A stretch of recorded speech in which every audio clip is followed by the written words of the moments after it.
بسم الله الرحمن الرحیم. نن مو پخوی چیکن فرای پولاو. هغې لپاره ما ماسته واخیستله، هغې کې مو مصالحې واچولې. چیکن مساله، کورکمند، دنیا پاوډر، حسب ضرورت مالګه، سور مرچکۍ، زیره او ټول مې پکې ښکلي مکس کړل او بیا مې په هغې کې واچولو چیلي ساس، یو د لیمبو رس او دلته یو چیکن دی نما ښکلی د اوږې او د سرکې سره وینځلی و او بیا چې دی نو هغه ما دې کې واچولو.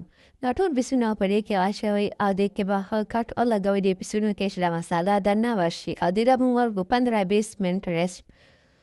هغې 15-20 منټ وشو. اوس چې دی نو اوس ما دلته یو هغه څو غوړي مو ته ښه ګرم کړي او په هغې کې مې داسې ور واچول. دا به ښه په یو طرف په بل طرف ښکلي فرای کړئ او بیا چې دی نو بیا به په دې بل طرف بیا ښه ښکلي فرای کړئ چې دا ښه ښکلي پاخه شي او بیا بیا ترې نه رابار کړئ.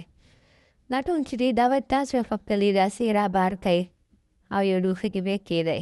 بیا په ما غوړو کې چې دی نو ما دلته کټ شوي پیاز واچوله. پیاز چې کله ښه ښکلي فرای شو نو بیا ما دلته پکې ټماټر او د اوږې او د ادرک پیسټ واچو. دا اوږې ادرک پیسټ چې ما دې هغه سره مکس کړی و ټماټرو سره او ټول مې پکې ښه ښکلي واچول او دلته پکې اوس مونږ دې کې مسالې واچوو. مساله چې دی نو هغې کې زیره ده او ګرمه مساله ده او یو تیزپته ده او حسب ضرورت مالګه ده. دا به تاسو کتی شئ بس دا شیزونه په دې کې واچوئ او سره به یې داسې ښکلي مکس کړئ. لږې شانته اوبه به ورته واچوئ او برنه پرې ډکن کېږدئ دا ټماټر د دې ښکلي نرم شي او پاخه شي.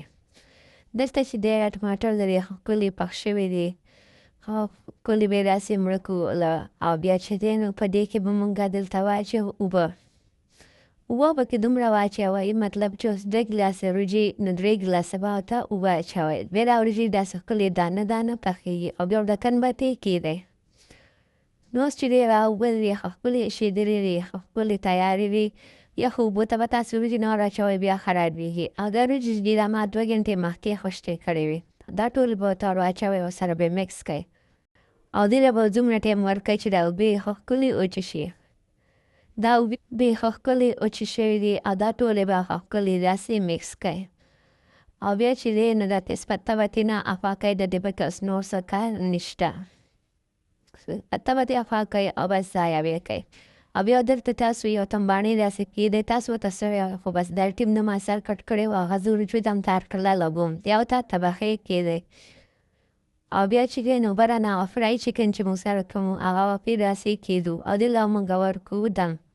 دې له ما 20 منټ دم ورکړو. وګوره ښه ښکلې وریجې تیارې دي او چیکن یې هم ښه ښکلی پخ شوی دی او لږ شانته کچی نو هغه هم په دې دم سره ښه ښکلی پوخ شي. وګوره ښه ښکلې دانه دانه وریجې تیارې دي ښه مزېدارې په دې طریقې پخه کړئ. بیا ماته ووایئ چې څنګه دی او لایک او فولو سره ضرور کوئ. موږ دومره محنت کوو او یو لایک خو جوړېږي زموږ د محنت